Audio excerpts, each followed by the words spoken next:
નમસ્કાર વિદ્યાર્થી મિત્રો, સાહિત્ય અને ઇતિહાસના બીજા ઓનલાઈન લેક્ચરમાં સૌનું સ્વાગત છે. ગયા લેક્ચરમાં આપણે ગુજરાતનો નકશો જોયો હતો અને જાણ્યું હતું કે ગુજરાતના ઇતિહાસને આપણે 3 કાળમાં વિભાજિત કરી શકીએ છીએ. જે ગુજરાતના જે સુવર્ણ યુગની આપણે વાત કરવાની છે ત્યાં સુધી પહોંચવા માટે આપણે એ યુગ સુધી પહોંચતા પહેલાં ગુજરાત કોની કોની રાજ સત્તાઓમાંથી પસાર થયું એ આપણે ખાસ જોવાનું છે. એટલે એ સુવર્ણ યુગ સુધી પહોંચતા પહેલાં ગુજરાત કેવું હતું, કેટલું હતું અને ત્યાં સુધી પહોંચ્યા પહેલાં ગુજરાત કેવી પરિસ્થિતિઓમાંથી પસાર થયું એ બધું જાણવું મને જરૂરી લાગે છે. એટલે આજે આપણે એની વાત કરીશું. તો ચાલો આપણે યાત્રા કરીએ ગુજરાતના શાસનકાળની. જે સમયના દસ્તાવેજો આપણને મળે છે તે મુજબ મૌર્યકાળના આરંભથી આ ઇતિહાસ શરૂ થાય છે. ચંદ્રગુપ્ત મૌર્યનો સમયગાળો ઈસવીસન પૂર્વે 324થી હોવાના આપણને ઉલ્લેખો મળે છે. આજે જેને આપણે ગિરનારના નામે ઓળખીએ છીએ એનું નામ એ વખતે ગિરિનગર હતું અને એ વખતે ચંદ્રગુપ્ત મૌર્યનું એ વહીવટી મથક હતું. એટલે કે એ વખતે પુષ્યગુપ્ત જે સૌરાષ્ટ્રનો સૂબો હતો એને ત્યાંની કામગીરી સોંપી હતી ચંદ્રગુપ્ત મૌર્યએ. તો પુષ્યગુપ્તએ એ પોતે માત્ર એક સુબેદાર હતો, એ રાજા નહોતો. તે છતાં એક સુબેદાર તરીકે પણ એણે એ સમયે ખેતીને ધ્યાનમાં લઈને ઘણા બધા કાર્યો કર્યા હતા. એણે નહેરો બંધાવી હતી અને સુદર્શન તળાવથી આપણે સૌ પરિચિત છીએ. એ સુદર્શન તળાવ પણ એણે બંધાવ્યું હતું. એટલે કહેવાનો મતલબ એમ છે કે ચંદ્રગુપ્ત મૌર્યનું શાસન જ્યારે હતું એ વિસ્તારમાં, જે વિસ્તાર એ વખતે આજે જ્યાં ગુજરાત છે એ ગુજરાત અને એની આસપાસના વિસ્તારો એ વખતે ચંદ્રગુપ્ત મૌર્યના શાસન હેઠળ હતા અને સુચારુ રૂપે એનું શાસન ચલાવતો હતો. એવું કહેવાય છે કે આજે જે ભારતનો નકશો આપણે જોઈએ છીએ એ ભારતના નકશામાં 80% ભાગ, આશરે લગભગ 80% ભાગ જેટલા વિસ્તાર પર મૌર્યનું શાસન હતું. અને ઇતિહાસમાં સૌથી વધારે વિસ્તારો પર શાસન કરનારો મૌર્ય વંશ, એવા ઉલ્લેખો પણ આપણને મળે છે. તો ચંદ્રગુપ્ત મૌર્ય પછી એમનો દીકરો આવે છે બિંદુસાર અને એમના પછી આવે છે અશોક. આપણને ખબર છે કે અશોકે શિલાલેખો કોતરાવેલા. આ જે શિલાલેખો હતા એ સર્વધર્મ સંભાવની ભાવનાને ધ્યાનમાં રાખીને કોતરાવેલા. મૌર્યના શાસન પછી શકો અથવા ક્ષત્રપો, એ જે પ્રજા હતી એને શક, ક્ષત્ર એવી રીતે કહેવાય છે. એ એમનું શાસનકાળ શરૂ થાય છે. હવે શકો ક્ષત્રપોનું શાસનકાળ શરૂ થાય છે એ દરમિયાન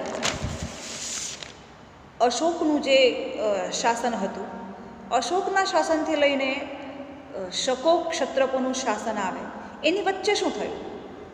એના પર આપણે એક નજર નાખીએ. તો જૈન ગ્રંથોમાં એના ઉલ્લેખો મળે છે.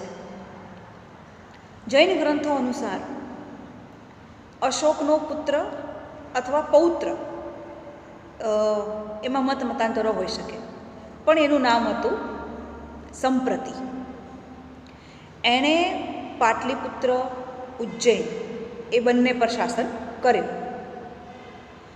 અશોકના પુત્ર, અશોકના જે પિતા હતા બિંદુસાર, એમણે પાછલી ઉંમરે જૈન ધર્મ અંગીકાર કરી લીધેલો. એટલે જૈન ધર્મનો પ્રભાવ હતો એવું આપણને સમજવા મળે છે, જાણવા મળે છે. સંપ્રતિએ ભારતના જે પૂર્વીય ભાગો હતા ત્યાં એ જૈન ધર્મનો પ્રચાર કર્યો અને એ જૈન ધર્મને ના સંરક્ષણ માટે પણ સંપ્રતિએ કામ કરેલું. એણે ભિક્ષુઓ જે યાત્રાએ નીકળે છે એમની માટે વ્યવસ્થાઓ કરવી, મંદિરોના નિર્માણ કરાવવા, જીર્ણ થઈ ગયેલા મંદિરોનો જીર્ણોદ્ધાર કરાવવો વગેરે આવા ધર્મને લગતા કામો સંપ્રતિએ કરેલા.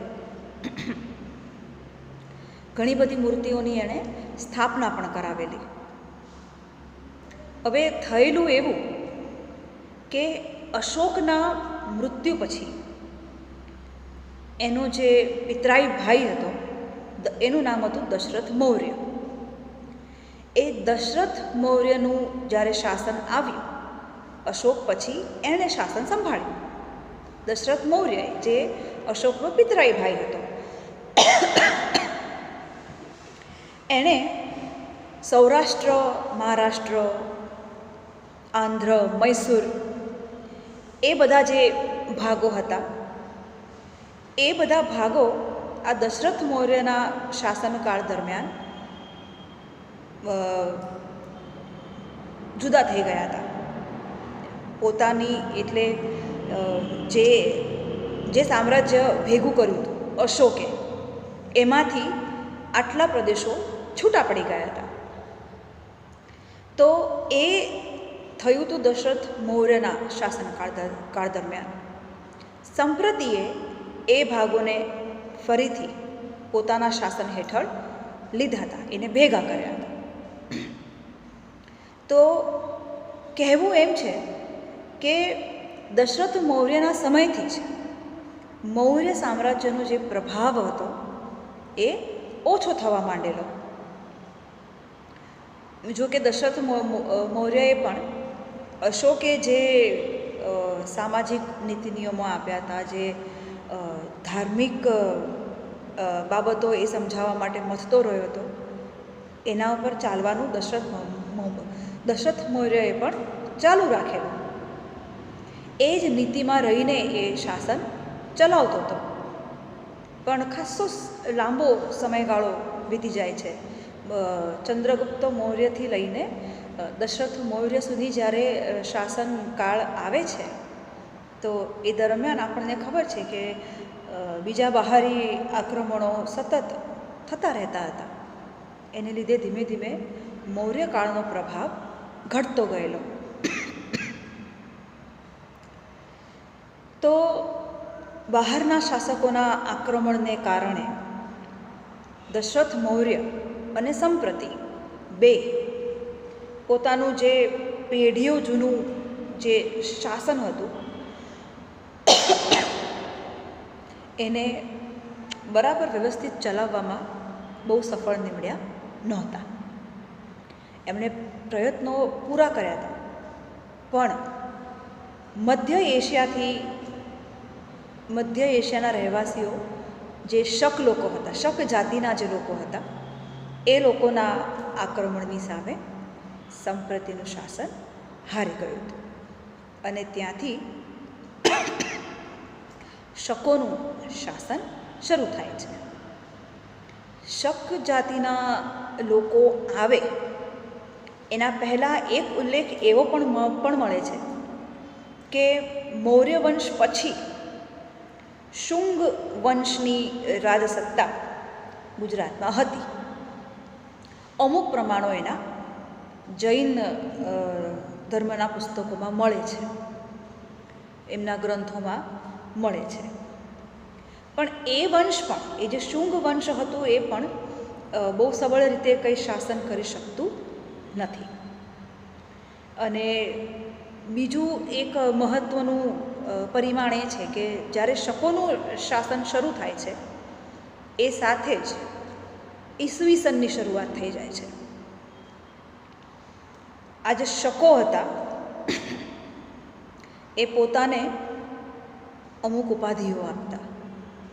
એ પોતાને, એટલે કે જે રાજા હોય જે અથવા જે વીર હોય, જે સબળ શાસક હોય, એમને એ પોતાને રાજા મહાક્ષત્રપ અથવા રાજા ક્ષત્રપ અથવા એવા રાજપદ પોતાને આપતા. અને આ રાજાઓ પાછા પોતાના નામના સિક્કાએ પડાવતા. એટલે તમે ગૂગલ પર જાઓ અને શક ક્ષત્રપ કાળ લખો તો મૈત્રક કાળ લખો એટલે એ સમયના સિક્કા, એ સમયના શિલાલેખો, એ સમયની લિપિ જે હજી પણ વણુકેલાઈ છે, એ બ્રાહ્મી લિપિ, પાલી લિપિ, એ બધી તમને એના ચિત્રો તમને ગૂગલ ઉપર મળશે. આપણે ક્લાસમાં હોત તો હું તમને એ ચિત્રો બતાવી શકત, અથવા ગયા વખતની જેમ આપણે જો ઝૂમ ઉપર આ લેક્ચર લીધો હોત તો હું એ શેર કરી શકત. પણ ઇન્ટરનેટની પકડ હમણાં થોડાક સમયથી બહુ જ ઢીલી પડી ગઈ છે, એટલે ઝૂમ ઉપર મિટિંગ લેવી મેં યોગ્ય ન માની અને હવે હું આ લેક્ચર રેકોર્ડ કરીને યુટ્યુબ દ્વારા તમારા સુધી પહોંચાડી રહી છું. એટલે એ સમયના ચિત્રો, એ સમયના શિલ્પો વગેરે તમે એ બધું જ જોઈ શકશો. ગૂગલ ઉપર એ બધું જ મળે છે. અને આ લેક્ચરમાં હું જે માહિતી તમને આપી રહી છું એનો મૂળ સ્ત્રોત ગુજરાતી વિશ્વકોશ છે. મેં મોટાભાગની માહિતી એમાંથી લીધી છે. તો વિશ્વકોશ મુજબ શક અને ક્ષત્રપોના એટલે કે શક જાતિના લોકોના 56 કુળ વારાફરતી ગુજરાતની ગાદીએ બેઠા છે. એટલે ખાસો લાંબો સમયપટ શકના રાજ્ય શાસન હેઠળ ગુજરાતનો વીત્યો છે. દક્ષિણ રાજસ્થાન, માળવા અને ઉત્તર મહારાષ્ટ્ર. હવે ગયા વખતે મેં તમને ગુજરાતનો નકશો બતાડ્યો હતો, તમે એ સાથે લઈને બેસો અને સાથે ભારતનો એક ખાલી નકશો જેમાં માત્ર રાજ્યોના નામ લખ્યા હોય એને તમે લઈને બેસો એટલે તમને તરત ખ્યાલ આવશે જે તરફ રાજસ્થાન છે એનો દક્ષિણ ભાગ કે જે આપણા ગુજરાતને સ્પર્શે છે. માળવા એટલે મહારાષ્ટ્રનો ભાગ અને ઉત્તર મહારાષ્ટ્ર એટલે મહારાષ્ટ્રનો જે ઉપરનો ભાગ છે તે, મહારાષ્ટ્રનો જે દક્ષિણનો ભાગ છે તે, એ બધા ભાગો પર આ ક્ષત્રપોએ પોતાની રાજ્ય સત્તા વિસ્તારી હતી. આપણને બધાને ખબર છે કે જેમ ઈસવીસન છે, જેમ વિક્રમ સંવત છે, એવી જ રીતે શક સંવત પણ અસ્તિત્વ ધરાવે છે. ઈસવીસન 78 શરૂ થાય છે ત્યારે આ શક સંવત શરૂ થાય છે અને એ આ શકોના શાસનકાળ દરમિયાન એ સંવત શરૂ થાય છે. સંવત કઈ રીતે રાજાઓ શરૂ કરતા હતા એની માહિતી પણ તમને વિશ્વકોશમાંથી મળી જશે, પણ હાલ આપણે એ મુદ્દાનો વિષય નથી એટલે એમાં આપણે બહુ ઊંડાણમાં જતા નથી. તો ઈસવીસન 78માં શક સંવત શરૂ કરવામાં આવે છે અને એ શરૂ કરાવનાર રાજાનું નામ હતું રાજા ચાષ્ટ. એ કાર્દમક કુળના રાજા હતા અને મહાપ્રતાપી રાજા હતા. ચાષ્ટન એમનું નામ હતું. તમારે MCQs માટે આ બધી જ માહિતી કામ લાગશે, તો નોંધી લેવી. તો એ જે રાજા ચાષ્ટન હતો એનો પૌત્ર હતો રાજા મહાક્ષત્ર રુદ્રદામા. એટલે કે એના પૌત્રનું નામ હતું રુદ્રદામા, પણ એને મેં કહ્યું એમ પદ આપવામાં આવતા રાજાઓને, તો એમાં રુદ્રદામાને રાજા મહાક્ષત્રબનું પદ આપવામાં આવેલું. અને એના સમયમાં પેલું સુદર્શન તળાવ જે પેલા ચંદ્રગુપ્ત મૌર્યના સુબાએ બંધાવ્યું હતું, પુષ્યગુપ્ત, શું નામ હતું એનું? હા, પુષ્યગુપ્તએ જે સુદર્શન તળાવ બંધાવેલું, અને અહીં સુધી જ્યારે આવે છે રુદ્રદામાના સમય સુધીમાં એ સુદર્શન તળાવને તોડી નાખવામાં આવેલું. તો રુદ્રદામાએ એ સુદર્શન તળાવનું સમારકામ કરાવેલું.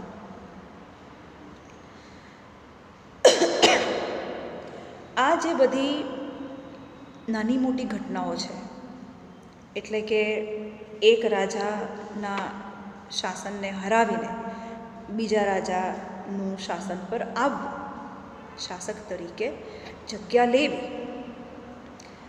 જે સમયે જેનું શાસન હોય એ સમયે એ શાસકે એ વિસ્તારમાં જે કંઈ કાર્યો કરાવ્યા હોય, મંદિરોનું નિર્માણ છે, જીર્ણોદ્ધાર છે, નહેરો બંધાવવી, આવા તળાવો બંધાવવા, તો આ બધાની અસર આપણને સમજાય છે કે એ સમયની પ્રજા ઉપર પડી હોય. અને ઘણી બધી પ્રજાએ આ બધા કામોમાં પોતાનો સહભાગ પણ આપ્યો હોય. એટલે ધારો કે આ એક ઘટના છે કે રુદ્રદામા મહાક્ષત્રપે સુદર્શન તળાવનું સમારકામ કરાવ્યું. તો આવી આ જે ઘટના છે એ ઘટનાની આજુબાજુ જ્યારે થોડુંક કથાકથન લઈને જ્યારે કોઈ સર્જક એક કૃતિની રચના કરે છે, ત્યારે આપણને અવકાશ મળે છે એ કૃતિને ઐતિહાસિક દૃષ્ટિકોણથી મૂલવવાનો.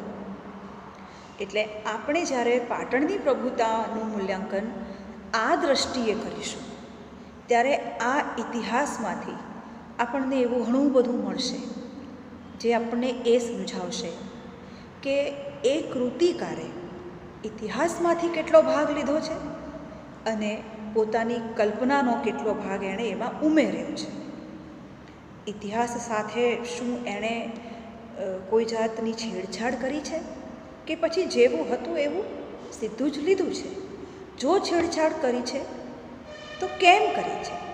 અને જો છેડછાડ નથી કરી તો એ ઇતિહાસને કેવી રીતે આપણા સુધી લઈ આવ્યા છે કે જેથી એ નવલકથાનું સ્વરૂપ ધારણ કરે? આ આપણે આ વિષયમાં શીખવાનું છે.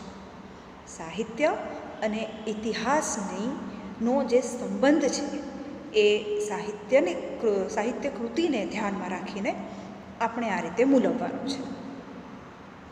તો રુદ્રદામાએ સુદર્શન તળાવનું સમારકામ કરાવેલું. શક ક્ષત્રપોનું શાસનકાળ એમના પછી ગુપ્તકાળ આવે છે. શકોનું જે શાસન છે એ ઈસવીસન 415 સુધી ચાલે છે. અને એ પછી મગધના જે ગુપ્ત સમ્રાટો હતા એમાંના ચંદ્રગુપ્ત વિક્રમાદિત્ય, આ નામ છે એ શાસકો, એમણે સૌથી પહેલાં માળવા પર આક્રમણ કર્યું અને એને જીતી લીધું. એ માળવા કે જેને હમણાં જ આપણે જોઈ ગયા, એ ચાષ્ટને પોતાના પેલા દશરથ મૌર્યએ પોતાના અથવા સંપ્રતિએ એને ભેગું કરેલું. સૌથી પહેલાં એ લોકોએ માળવા જીત્યું અને એ પછી કુમાર ગુપ્ત મહેન્દ્ર આદિત્ય નામના શાસકે ગુજરાતમાં પોતાના શાસનનો વિસ્તાર કર્યો. આ જ કાળ દરમિયાન ગુપ્તનું શાસન શરૂ થાય છે. એ સાથે સાથે દક્ષિણ ગુજરાતમાં એક વંશની સ્થાપના થાય છે અને એ વંશ એટલે ત્રૈકુટક વંશ. એ સાથે બીજા ઘણા બધા વંશના લોકો આવતા જાય છે, સત્તા જમાવતા જાય છે. પોતપોતાની જાતિ પ્રમાણે એ વંશ બધા સ્થપાતા જાય છે.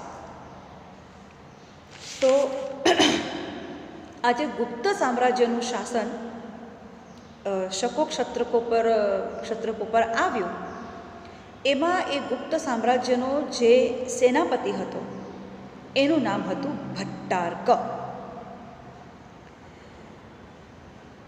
હવે ગુપ્ત સામ્રાજ્ય શાસનમાં આવ્યું પણ અને ધીમે ધીમે એની પડતી પણ થઈ.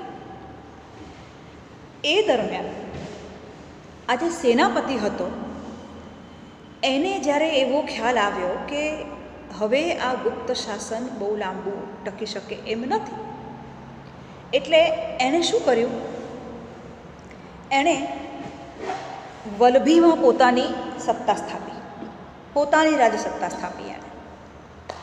હવે એ પોતે પાછો હતો મૈત્રક, એટલે એનો જે વંશ વિસ્તર્યો એ મૈત્રક વંશ તરીકે ઓળખાયો.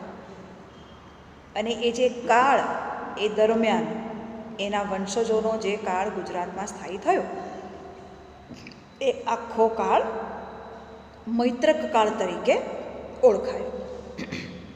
હવે આપણે જોયું હમણાં સુધીમાં કે શકો ક્ષત્રપો હતા, અશોક પછી સંપ્રતિ આવ્યા, ત્યાં સુધીમાં પેલો જૈન ધર્મ મોટે ભાગે કેન્દ્રમાં હતો. હિન્દુ ધર્મ તો ખરો જ, પણ મોટે ભાગે જૈન ધર્મનું આધિપત્ય હતું.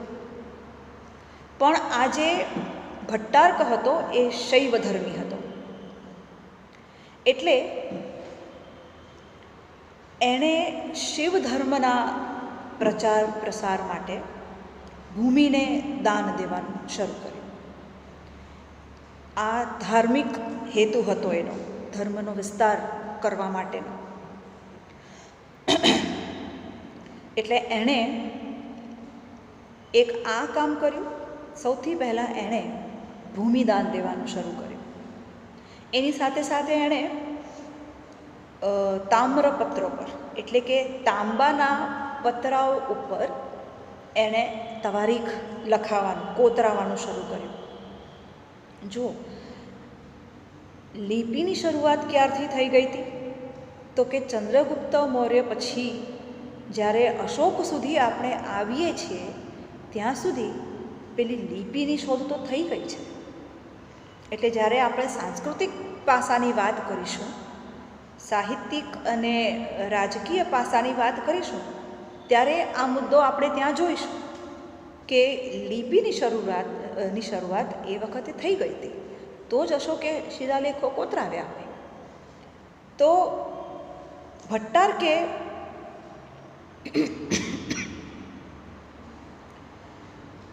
ભટ્ટારક પહેલો એવો રાજા હતો કે જેને એમ થયું કે ઇતિહાસ સચવાવો જોઈએ, અને એટલે એણે તાંબાના પતરા પર વંશાવળી લખાવવાની શરૂ કરી, કોતરાવાની શરૂ કરી. એ રીતે આ વંશાવળીઓ લખવાનો અને સાચવવાનો જે રિવાજ છે તે અહીંથી શરૂ થયો ગુજરાતમાં. તો આ મૈત્રકોની સત્તા ક્યાં ક્યાં હતી, તો આખા સૌરાષ્ટ્ર પર એની સત્તા હતી. ઉત્તર અને મધ્ય ગુજરાત પર પણ એ લોકોનું શાસન હતું. આપણે બધાએ યુએન સંઘનું નામ સાંભળ્યું છે. એક ચીની મુસાફર, એક ચીની સંત કે જે ભારતની મુલાકાતે આવેલા, ગુજરાતની મુલાકાતે આવેલા, અને એમણે જોયું હતું કે અહીં કેટલી સમૃદ્ધિ છે, અને પછી એ બધી માહિતી એમણે બધે પ્રસરાવી. તો એ UN સંઘ ઈસવીસન 640ની આસપાસ ગુજરાતમાં આવેલા. એ વખતે વલભીમાં મૈત્રકોની સત્તા હતી, અને એ વખતે રાજા હતા ધ્રુવસેન. હવે ધ્રુવસેન કોણ હતા? તો એ ચક્રવર્તી હર્ષવર્ધનના જમાઈ હતા. હવે હર્ષવર્ધન કોણ હતા? આમાં એકમાંથી એક હાઇપરલિંક નીકળતી જ જાય, અને આ બધા જ વિશે આપણને ભરપૂર માહિતી મળે છે. બધા જ વિશે આપણે કહેવા બેસીએ તો લો એટલા લેક્ચર ઓછા પડે. તો આ એકે એક નામને તમે ગૂગલ કરી શકો છો, પુસ્તકોમાં તમને મળી જશે, વિશ્વકોશમાં તમને મળી જશે, અને દરેકે દરેક કાળનું, મૈત્રક કાળનું, અનુમૈત્રક કાળનું, ગુપ્ત કાળનું, સોલંકી કાળનું, દરેક પર ખૂબ સંશોધનો થયા છે, અને એ બધા જ પુસ્તકો અહીં આપણા વિભાગ પર પણ ઉપલબ્ધ છે, લાઇબ્રેરીઓમાં ઉપલબ્ધ છે. તમે ઈચ્છો ત્યારે એમાં નજર મારીને પોતાના જ્ઞાનમાં વધારો કરી શકો છો. તો હજી આ બધા જ રાજાઓ વિશે ઘણું બધું છે જાણવા માટે, અને એ બધું આપણે વાંચીએ ત્યારે આપણને એમ થાય કે બહુ જ રસપ્રદ છે આપણો ઇતિહાસ. એ રીતે માત્ર આપણું જ નહીં, મોટે ભાગે ઇતિહાસથી ઘણા વિદ્યાર્થીઓને ચીડ ચડતી હોય કે કશું યાદ નથી રહેતું હોતું. તારીખો, જન્મ સ્થળો, જન્મ તારીખો ને વર્ષાવલી, વંશાવળી, એ બધું બહુ યાદ રહેતું નથી. પણ એનું કારણ એ છે કે આપણે બહુ એમાં ઊંડા ઉતરતા નથી. 2-4 વખત આપણે એમાંથી પસાર થઈએ તો એ નામો તવારીખો યાદ રહે કે ન રહે, પણ જે મુખ્ય વિશેષો છે તે આપણને ચોક્કસ ધ્યાનમાં રહે. તો મૈત્રકોના જે વંશજો હતા એમના શાસન દરમિયાન નાંદીપુરીના ગુર્જરો એ ભરૂચ પર આક્રમણ કર્યું અને ભરૂચને જીતી લીધું.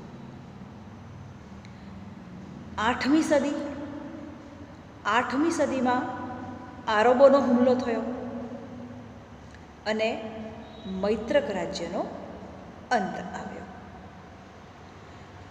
પણ મૈત્રક શાસનકાળ દરમિયાન જ સાહિત્ય, કલાઓ, સ્થાપત્ય, શિલ્પો એ વગેરેમાં આપણને વિકાસ થયેલો જોવા મળે છે.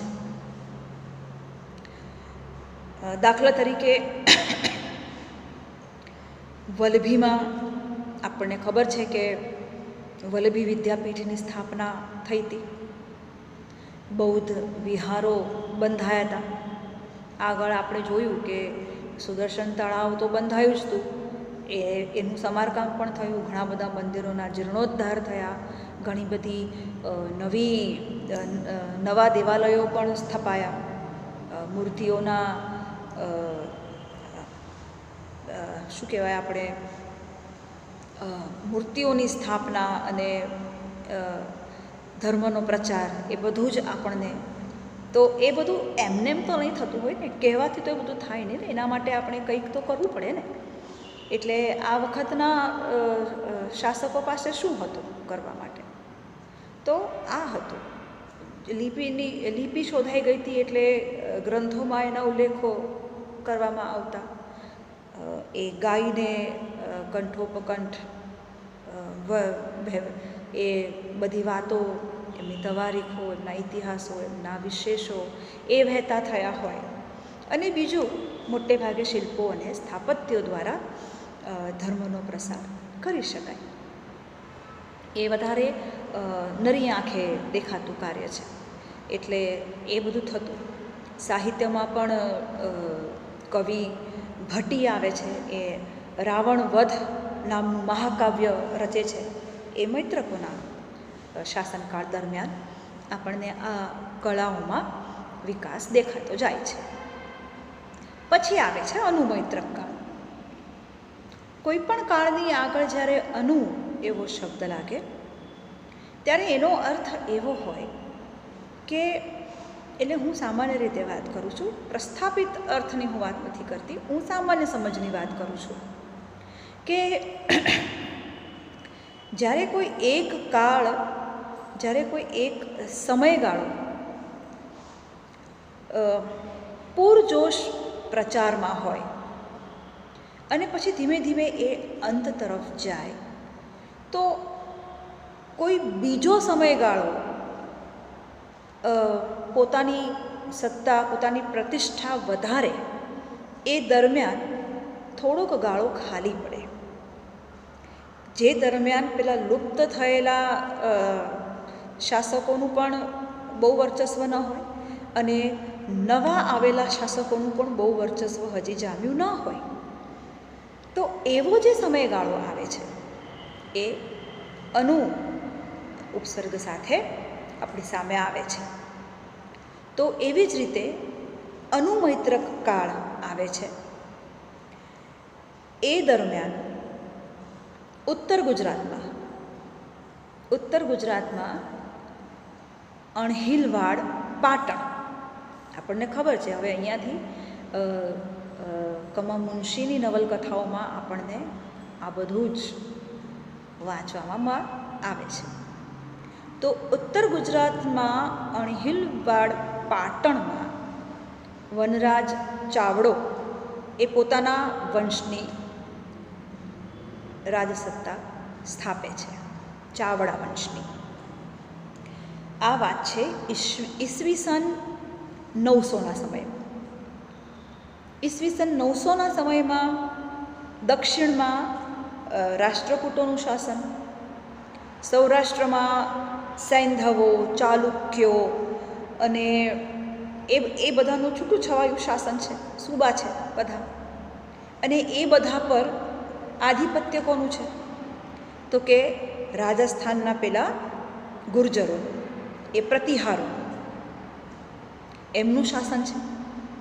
કારણ કે એ લોકોએ ભરૂચ જીતી લીધું હતું, એટલે ધીમે ધીમે એ સૌરાષ્ટ્રમાં ને ત્યાં વસવા માંડ્યા છે. તો તમે જુઓ, જે ગુજરાત, એમ કહીએ કે અડધું ભારત ગુજરાતમાં હતું ચંદ્રગુપ્ત મૌર્યના શાસનકાળ દરમિયાન, એ હવે આ સમય સુધી આવે છે, અનુમૈત્રક કાળ સુધી આવે છે, ત્યારે કેવું નાના નાના નાના સૂબાઓમાં વહેંચાઈ જાય છે. હવે જ્યારે આપણે સાંસ્કૃતિક અસરોની વાત કરીશું ત્યારે આપણે આ મુદ્દો ચર્ચવાની મજા આવશે.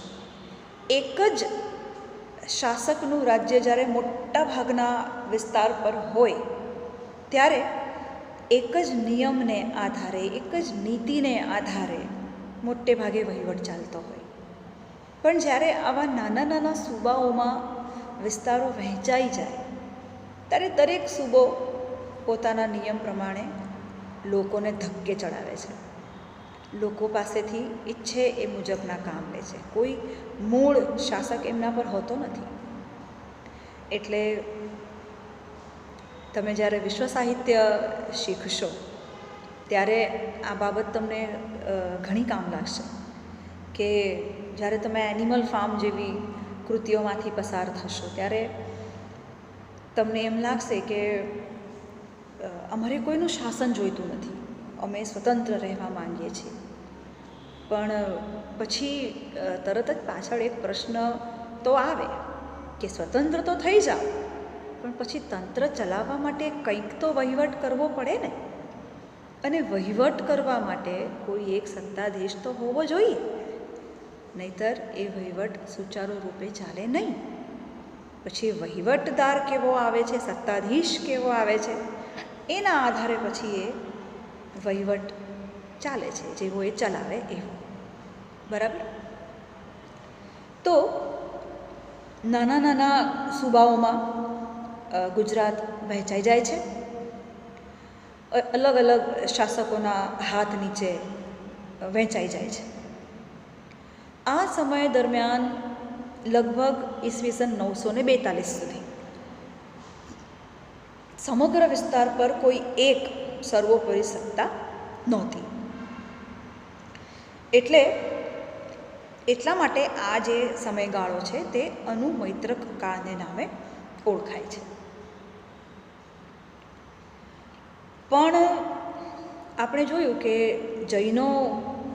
જૈન ધર્મ એ વખતે કેન્દ્રમાં હતો અને આપણને ખબર છે કે હસ્તપ્રતોના જે સૌથી જૂના નમૂના છે તે આપણને જૈન ધર્મોના મળે છે.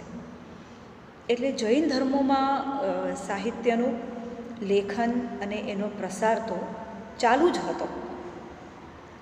તો આ અનુમૈત્રક કાળમાં સત્તા ભલે એક હથ્થું નહોતી, પણ જૈન ધર્મ પેલું ત્યાંથી જે શિવ ધર્મનો પ્રસાર શરૂ થઈ ગયેલો એ અનુમૈત્રક કાળ સુધી આવે છે. તો જૈન ધર્મ ફરીથી કેન્દ્રમાં આવે છે અને એ જે જૈન લેખકો છે એમની ઘણી બધી ગણનાપાત્ર કૃતિઓની રચના આ સમયમાં થાય છે. અને બીજું એક જે મહત્ત્વનું પરિમાણ આ સમયમાં સાંપડે છે એ છે પારસીઓનું આગમન. અનુમૈત્રક કાળના સમય દરમિયાન ઈરાનથી પારસીઓ આવે છે અને ગુજરાતના સંજાણમાં આવીને વસવાનું શરૂ કરે છે. એટલે એ રીતે આ સમયગાળો મહત્ત્વનો છે.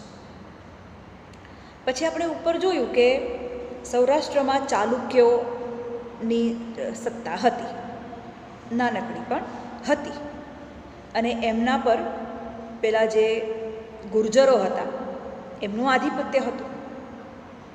હવે આ જે ચાલુક્યો હતા એ જ સોલંકીઓ.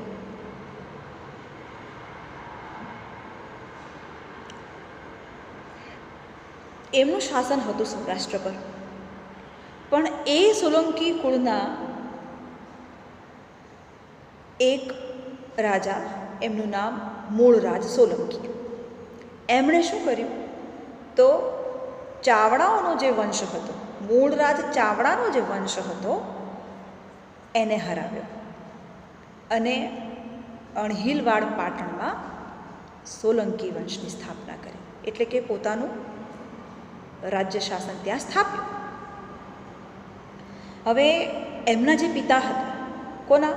મૂળરાજ સોલંકીના જે પિતા હતા એ દક્ષિણ રાજસ્થાનમાં અધિપતિ હતા. એટલે એ જે પ્રદેશ હતો, દક્ષિણ રાજસ્થાનનો જે પ્રદેશ હતો એ ગુર્જર દેશ કહેવાતો હતો, કારણ કે આધિપત્ય ગુર્જરોનું હતું અને પેલા ભાઈ અધિપતિ હતા. એટલે દક્ષિણ રાજસ્થાનનો જે વિસ્તાર હતો એ વખતે ગુર્જર દેશ કહેવાતો હતો. પછી મૂળરાજે, હાલ જેને આપણે સાંચોરના નામથી ઓળખીએ છીએ, એ વખતે હતું સત્યપુર. ત્યાંથી લઈને સારસ્વત સુધી પોતાની સત્તા એમણે વિસ્તારી. તો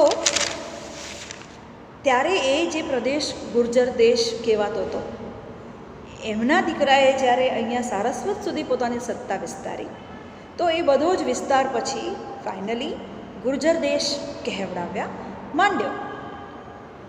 એટલે ઉત્તર ગુજરાતને તો ખાસ એ વખતે ગુર્જર દેશ કહેવાતો. એટલે કમામુંશની નવલકથાઓમાં આપણે જ્યારે આનર્ત પ્રદેશ, લાટ પ્રદેશ, ગુર્જર પ્રદેશ એવું બધું વાંચીએ ત્યારે આપણને જો આ ઇતિહાસથી આપણે પરિચિત હોઈએ તો આપણને સમજાય કે ખરેખર કમામુંશી કયા પ્રદેશની વાત કરે છે, ગુજરાતના કયા ખૂણાની વાત કરે છે. તો આ કારણ કે ગુર્જરોનું આધિપત્ય હતું અને દક્ષિણ રાજસ્થાનના ભાગને ગુર્જર કહેવાતું હતું, તો એમનો વંશ જ્યારે વિસ્તર્યો તો એમના હાથ નીચે આવનારો સમગ્ર પ્રદેશ ગુર્જર દેશ કહેવાયો હોય એવી એક ધારણા છે. પછી તો જેમ જેમ સોલંકીઓની સત્તા વિસ્તરતી ગઈ તેમ તેમ સમસ્ત ગુજરાત માટે ગુર્જર દેશ નામ લાગુ પડ્યું હશે. તો મૂળ રાજ સોલંકીની ત્રીજી ચોથી પેઢીએ આવ્યા ભીમદેવ પહેલો. આ વાત છે ઈસવીસન 1022ની આસપાસની. અને એમના સમયમાં ભીમદેવ પહેલાંના સમયમાં મહેમૂદ ગઝનીએ સોમનાથ મંદિર પર ચડાઈ કરી હતી અને શિવલિંગના ટુકડા કરી નાખેલા એવું ઇતિહાસમાં છે. તો ભીમદેવે ત્યાં નવું મંદિર બંધાવેલું. ભીમદેવના સમયમાં મોઢેરાનું સૂર્ય મંદિર બંધાયું. પછી ભીમદેવના મંત્રી હતા વિમલ મંત્રી, એમણે આબુમાં આદિનાથનું આરસનું મંદિર બંધાવ્યું. જુઓ, સ્થાપત્ય કળા આ સમય દરમિયાન 16 કળાએ ખીલીને બહાર આવે છે. પછી કચ્છ પણ સોલંકીઓની સત્તા હેઠળ હતું, એટલે ત્યાં કર્ણદેવ નામના રાજાએ કર્ણાવતીની સ્થાપના કરી. એ જ દરમિયાન સાહિત્યમાં કવિ બિલ્હણ આવે છે અને એ કર્ણસુંદરી નામની નાટિકાની રચના કરે છે. પછી જયસિંહ, આપણે સૌ એમના નામથી પરિચિત છીએ. એ સિદ્ધરાજ તરીકે ખ્યાતિ પામેલા એ જયસિંહ, એ જે હતા એ આપણને ખબર છે કે એ સોલંકી વંશના સૌથી લોકપ્રિય રાજા હતા. એમણે માળવા જીત્યું પછી. અને જયસિંહને પછી પ્રજાએ વિવિધ ઉપનામો આપ્યા હતા. જુઓ, પેલા જે રાજાઓ હતા ક્ષત્રપો, એ પોતાને ઉપાધિઓ આપતા, અમે મહાક્ષત્ર. પણ અહીં સિદ્ધરાજ જયસિંહને પ્રજા ઉપનામ આપે છે. તો કયા કયા ઉપનામ આપ્યા હતા એમને? ત્રિભુવન ગંડ, સિદ્ધ ચક્રવર્તી, અવંતીનાથ. જુઓ, અવંતીનાથ આપણે જ્યારે કહીએ ત્યારે પાછીકમા મુનશીની નવલકથા આપણને યાદ આવે. એમાં આ અવંતીનો રાજા, અવંતીનાથ, અવંતી નગરી એ વારંવાર આપણને વાંચવા મળે છે. અને ચોથું ઉપનામ જે પ્રજાએ આપ્યું હતું એમને એ છે બર્બરક જિષ્ણુ. આવા ઉપનામોથી પ્રજાએ એમને અભિભૂત કર્યા હતા. તો આખા ગુજરાતમાં એણે પોતાની સત્તા પ્રસારી. એની સાથે સાથે માળવા, મેવાડ, મારવાડ ત્યાં સુધી એણે પોતાનું સામ્રાજ્ય ફેલાવ્યું. રુદ્ર મહાલય બંધાવ્યો, સહસ્રલિંગ તળાવ બંધાવ્યો. આ બધી જગ્યાઓથી આપણે સ્થાપત્ય કળા વિશે ચર્ચા કરીએ ત્યારે પરિચિત છીએ. તો આપણને સમજાય છે કે આ જે કાળ છે સોલંકી કાળ, એ શા માટે ગુજરાતનો સુવર્ણકાળ કહેવાયો? કળા, સાહિત્ય, શાસન બધી જ રીતે આ કાળમાં આપણને પ્રતિષ્ઠા, વિકાસ અને સમૃદ્ધિ જોવા મળે છે. હજી આ કાળમાં રાજકીય અને સાંસ્કૃતિક વિકાસને આપણે વધારે નજીકથી જોવાનો પ્રયત્ન કરવાનો છે. તો ઈસવીસન 1142થી 1172 દરમિયાન કુમારપાળ થયા. એમના પર જૈન ધર્મનો પાછો પ્રભાવ હતો. સિદ્ધરાજ અને કુમારપાળના સમયમાં આપણને ખબર છે કે કોણ થઈ ગયા? આચાર્ય હેમચંદ્ર થઈ ગયા. તો હેમચંદ્ર અને એમના શિષ્યોએ વિદ્યા અને સાહિત્યનો કેવો વિકાસ કર્યો છે એ તો હવે આપણે ચર્ચવાની જરૂર નથી. એના વિશે આપણે ઘણું બધું હવે જાણીએ છીએ. હેમચંદ્રના નામથી આપણે સાવ અજાણ ન જ હોય. મૂળરાજ બીજો, એણે આબુની તળેટીમાં મોહમ્મદ ઘોરીએ મોકલી હતી પોતાની ટુકડી ઝબ્બે કરવા. એને હરાવી હતી. ધોળકાના રાણા હતા વીર ધવલ, અને એમના મહાઅમાત્ય હતા વસ્તુપાળ. વસ્તુપાળ અને તેજપાળ, એમના નામથી પણ આપણે સાવ અજાણ નથી. તો સોલંકી રાજ્યના સંરક્ષણ માટે આ બંનેનો બહુ જ મહત્ત્વનો ફાળો હતો. લગભગ ઈસવીસન 1244ની આસપાસ મૂળ રાજનો વંશ અને એમની સત્તાનો અંત આવે છે. 1296ની આસપાસ કર્ણદેવ વાઘેલા ગાદીએ આવે છે. આપણે બધા ગુજરાતનો નામથી હવે પરિચિત છીએ, ના હોઈએ તો એક વખત એના વિશે વાંચી લેવાનું. તો 1296માં કર્ણદેવ ગાદીએ આવે છે અને 99માં અલાઉદ્દીન ખિલજી ગુજરાત પર હુમલો કરે છે. પહેલા હુમલામાં કર્ણદેવ હારી જાય છે, ભાગી જાય છે ગુજરાત છોડી. પછી થોડો સમય ગાયબ રહે છે. પછી એને ફરી તક મળે છે તો એ ફરી ગાદીએ આવે છે ગુજરાતની. પછી ફરી અલાઉદ્દીન ખિલજી 1304માં ચડાઈ કરે છે અને પછી ખિલજી દ્વારા બિન ગુજરાતીઓની બીજા જ શાસકોની હકૂમત કાયમી માટે સ્થાયી થઈ જાય છે. તો આ મેં તમને પ્રયત્ન કર્યો છે એ સમજાવવાનો કે કઈ રીતે મૌર્ય વંશથી શરૂ થયેલો ગુજરાતનો ઇતિહાસ સોલંકી કાળના અંત સુધી શેમાંથી કોના કોના શાસનમાંથી પસાર થાય છે. અને એ દરમિયાન કળા, સાહિત્ય વગેરે ક્ષેત્રોમાં કે બીજા બધા ક્ષેત્રોમાં શું પ્રગતિ, વિકાસ કે શરૂઆત એ બધું આપણને જોવા મળે છે. હવે આવતા લેક્ચરમાં આપણે સોલંકી કાળ દરમિયાન રાજકીય અને સાંસ્કૃતિક પરિસ્થિતિ, જેના ઓછળતો પરિચય આ લેક્ચરમાં આપણે મેળવી લીધો છે, એને હવે થોડું વધારે વિગતથી, થોડું વધારે ઊંડાણથી જોવાનો પ્રયત્ન કરીશું. મારી અપીલ છે તમને સૌને કે તમે વિભાગ પર આવી ન શકો તો કશો વાંધો નહીં, તમે પુસ્તકો મેળવી ના શકો તો કશો વાંધો નહીં, પણ ગૂગલ ઉપર સાવ સીધું વિકીપીડિયા તો નહીં, પણ ઘણા બધા પુસ્તકો એવા છે કે જે તમને ઓથેન્ટિક માહિતી આપે છે. એ તરફ જાઓ અને થોડુંક વાંચન રાખજો તો જ તમને બધા વિષયોમાં સરળતાથી સમજ પડશે. ગુજરાતી વિશ્વકોશની લિંક મેં તમારા ગ્રુપમાં મૂકી દીધી છે, એટલે પ્લીઝ ત્યાં પણ તમે જશો તો દરેક વિષયની તમને પ્રાથમિક માહિતી મળી જશે. મળીએ આના પછીના લેક્ચરમાં. Thank you.